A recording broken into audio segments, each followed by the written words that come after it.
எனக்கு தெரிஞ்சு தாலி சரடு அப்படின்னு முதல்ல வந்த பேட்டர்ன் இதுதான் அப்படின்னு நான் வந்து சொல்லுவாங்க. ஸோ இது வந்து பார்த்தீங்கன்னா உங்களுக்கு வெறும் 1 செவரன்லையும் வச்சிருக்காங்க, 15 பவுன்லையும் வச்சிருக்காங்க.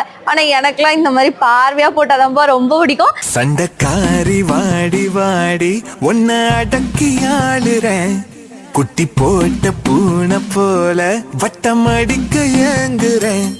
சண்டக்காரி வாடி வாடி ஒன்ன இப்போ நான் போட்டிருக்கிறது வந்து 15 பவுன் வருதுங்க. அக்கா அது கொடுங்க. இது வந்து வெறும் 1.5 பவுன் தான். 1.5 பவுன், 2.5 பவுன், 3, 5, 7, 10, 15 சொல்லிட்டு நீங்கள் எது வேணால் பர்ச்சேஸ் பண்ணிக்கலாம் உங்களோட பட்ஜெட்க்கு ஏற்ற மாதிரி. நம்ம ரெட் ஹில்ஸ் ரேவதி ஸ்டோரில் வந்து பார்த்தீங்கன்னா இப்போது அசத்தலான ஆடி ஆஃபர் வந்து ரிலீஸ் பண்ணியிருக்காங்க. செவரனுக்கு 800 ருப்பிலேருந்து 1200 வரைக்கும் டிஸ்கவுண்ட் போயிட்டுருக்கு. இந்த ஆஃபர் பெரம்பூர் ரேவதி ஸ்டோருக்கும் வந்து பொருந்தோங்க. ஸோ நிச்சயமாக இந்த ஆஃபரை மிஸ் பண்ணாமல் வந்து ஹாப்பியாக பர்ச்சேஸ் பண்ணிக்கோங்க. பாய்.